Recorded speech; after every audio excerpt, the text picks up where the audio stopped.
Bismillahirrahmanirrahim. Assalamualaikum warahmatullahi wabarakatuh.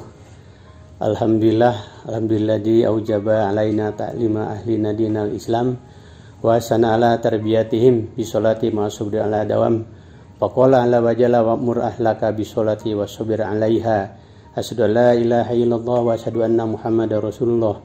Allahumma sholli ala sayidina Muhammad wa ala sayidina Muhammad kama shollaita ala sayyidina Ibrahim wa ala Ibrahim fil alamin innaka Hamidum Majid.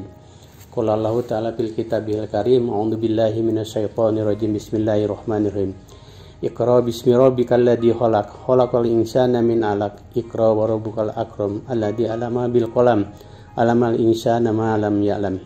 Hadirin jamaah salat yang dimuliakan Allah, dengan penuh khusyuk dan tafakur, marilah kita bersama-sama meningkatkan karakter dan bobot takwa kita kepada Allah Subhanahu wa taala.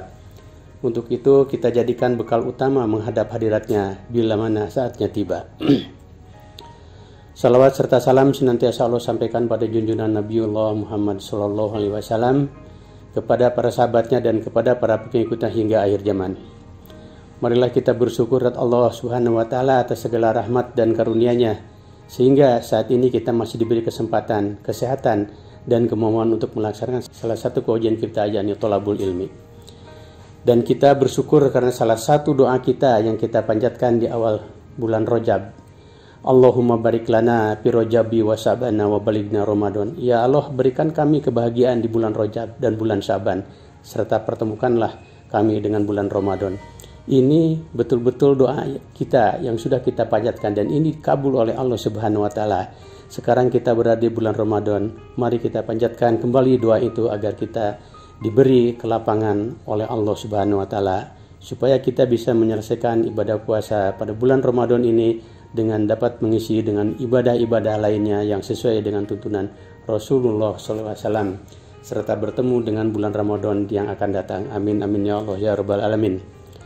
Hadirin jamaah salat yang dimuliakan Allah, kalau kita perhatikan, kita selalu bergerak dari hari ke hari, itu kaitannya dengan waktu. Waktu itu berlalu sangat cepat, tidak akan kembali. Ia adalah harta milik manusia yang paling mahal. Waktu merupakan saat dan kesempatan untuk bekerja, serta merupakan modal utama bagi manusia untuk beramal. Waktu bukanlah semahal emas atau mutiara, ia lebih mahal dari semua itu. Menyia-nyiakan waktu sama dengan membunuh diri kita secara perlahan. Bukankah kita ini hanyalah terdiri atas himpunan waktu? Bila waktu habis, maka kita akan mati. Hasan al-Basri pernah mengatakan, Anda hanyalah himpunan hari-hari yang terbilang. Bila sebagian hari telah pergi, maka ia akan lenyap semuanya. Salah seorang profesor Norwegia di Oslo pada tahun 2003 mengatakan bahwa sejak awal sejarah umat manusia dari waktu ke waktu telah memperhatikan alam semesta dari dirinya sendiri. Dan bertanya-tanya akan banyak hal. Ini artinya manusia diberi kesempatan untuk membaca alam semesta ini. Iqra. Ini berbeda dengan makhluk lain, dan dari sini manusia menghasilkan ilmu pengetahuan, agama, dan kebudayaan. Ilmu menempati kedudukan yang sangat penting dalam ajaran Islam. Hal ini terlihat banyaknya ayat Al-Quran yang memandang orang berilmu dalam posisi yang tinggi dan mulia. Juga hadis-hadis Nabi yang banyak memberi dorongan bagi umat untuk terus menuntut ilmu.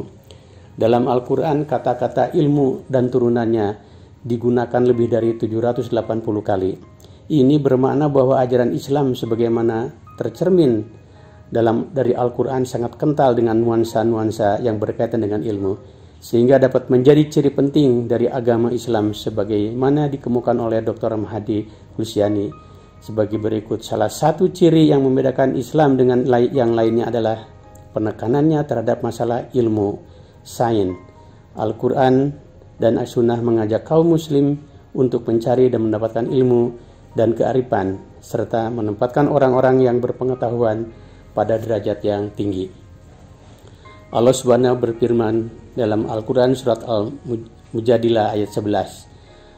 Allahul ladina amanu minkum waladina utul ilmi darujat wallahu bima ta'maluna khabir. Allah meninggikan beberapa derajat, beberapa tingkatan orang-orang yang beriman di antara kamu dan orang-orang yang berilmu, yang diberi ilmu pengetahuan, dan Allah Maha mengetahui apa yang kamu kerjakan. Ayat di atas dengan jelas menunjukkan bahwa orang yang beriman dan berilmu akan menjadi dan memperoleh kedudukan yang tinggi. Keimanan yang dimiliki seseorang akan menjadi pendorong untuk menuntut ilmu, dan ilmu yang dimiliki seseorang akan membuat dia sadar betapa kecilnya manusia di hadapan Allah Subhanahu wa taala, sehingga akan tumbuh keyakinan kepada Allah bila melakukan hal-hal yang dilarangnya. Hal ini sejalan dengan firman Allah, innama yashallaha min ibadahil ulama. Sesungguhnya yang takut kepada Allah di antara hamba-hambanya hanyalah ulama. Ulama yang dimaksud ini adalah orang-orang yang berilmu. Surat Al-Fatir ayat 28. Di samping ayat-ayat Quran yang memposisikan ilmu dan orang yang berilmu sangat istimewa, Al-Quran juga mendorong umat Islam untuk berdoa agar ditambah ilmu seperti tercantum dalam Al-Quran surat Toha ayat 114. Wa qur rabbi zidni ilman.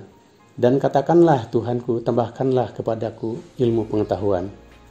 Dari hubungan inilah konsep membaca sebagai salah satu wahana menambah ilmu menjadi sangat penting, dan Islam sejak awal menekankan pentingnya membaca sebagaimana firman Allah yang pertama diturunkan, yaitu surat Al-Alaq, sebagaimana yang dibacakan pada mukadimah tadi.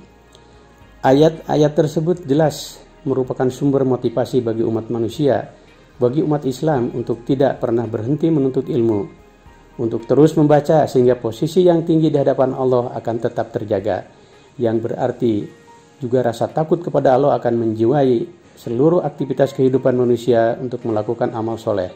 Dengan demikian, nampak bahwa keimanan yang dibarengi dengan ilmu akan membuahkan amal dan sekaligus akan meningkatkan ketakwaan.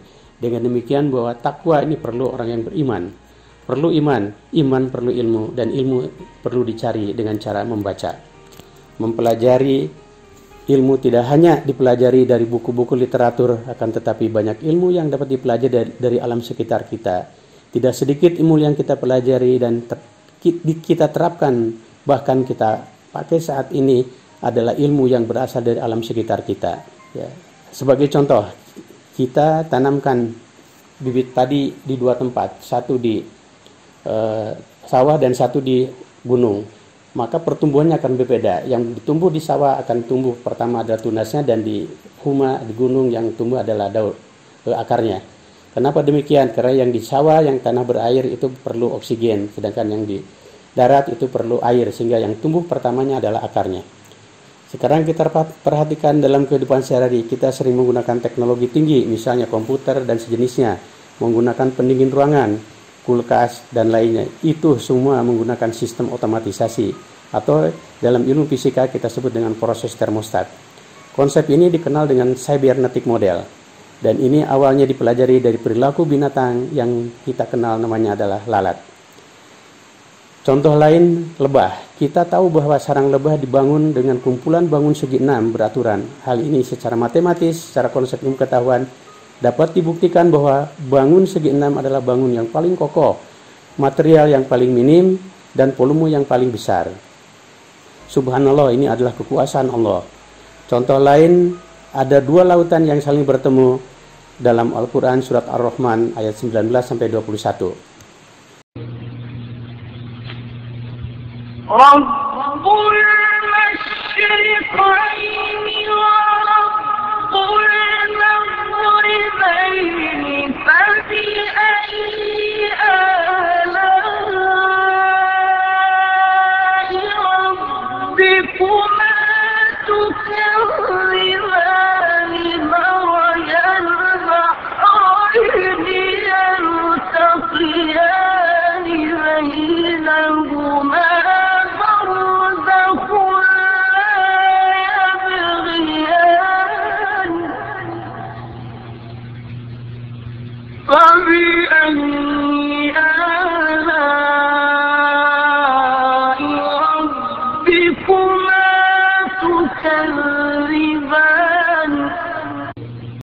Ini terjadi di berbagai tempat. Selat Gibraltar, Alaska, Brazil, dan Rusia. Ada dua lautan yang satu tingkat intensitas tinggi dan satu rendah. Suhunya tinggi, suhunya rendah. Jikalau bertemu, dia tidak menyampur. Yang tingkat suhunya tinggi akan turun ke bawah, menusuk terus sejauh kurang lebih ratusan kilometer. Ini ditemukan oleh sarjana dari Prancis, dan subhanallah, setelah mengetahui ini kata-kata Muhammad, maka ia masuk Islam. Ini tidak mungkin terjadi kecuali dari Allah Subhanahu wa taala. Di Meksiko terdapat sungai di bawah laut, airnya tawar, tetap tawar, tidak menyampur. Dan juga di Indonesia, yaitu di Pulau Buton, ada sungai di bawah laut, airnya tidak menyampur. Firman Allah dalam surat Al-Hadid ayat 25 yang artinya, dan kami ciptakan besi yang padanya terdapat kekuatan yang hebat dan berbagai manfaat bagi manusia supaya mereka mempergunakan besi itu, dan supaya Allah mengetahui siapa yang menolong agamanya dan rasul-rasulnya padahal Allah tidak dilihatnya. Surat Al-Hadid ayat 25. Hadirin jamaah sanad yang dimuliakan Allah, dengan melihat uraian di atas nampak jelas bagaimana kedudukan ilmu dalam ajaran Islam. Al-Quran telah mengajarkan bahwa ilmu dan para ulama menempati kedudukan yang sangat terhormat, sementara hadis Nabi menunjukkan bahwa menuntut ilmu merupakan suatu kewajiban bagi setiap muslim. Oleh karena itu, pelajarilah ilmu dengan sebaik-baiknya. Oleh karena itu, saat ini adalah saat yang tepat untuk menuntut dan memperdalam ilmu pada bulan Ramadan yang merupakan Syahrul Tarbiyah, bulan pendidikan, dan mudah-mudahan Allah Subhanahu wa taala selalu memberikan dan menambahkan ilmu kepada kita semua. Amin amin ya Allah ya rabbal alamin. Rabbana atina fid dunya hasanah wa fil akhirati hasanah wa qina adzabannar walhamdulillahi rabbil alamin. Wassalamualaikum warahmatullahi wabarakatuh.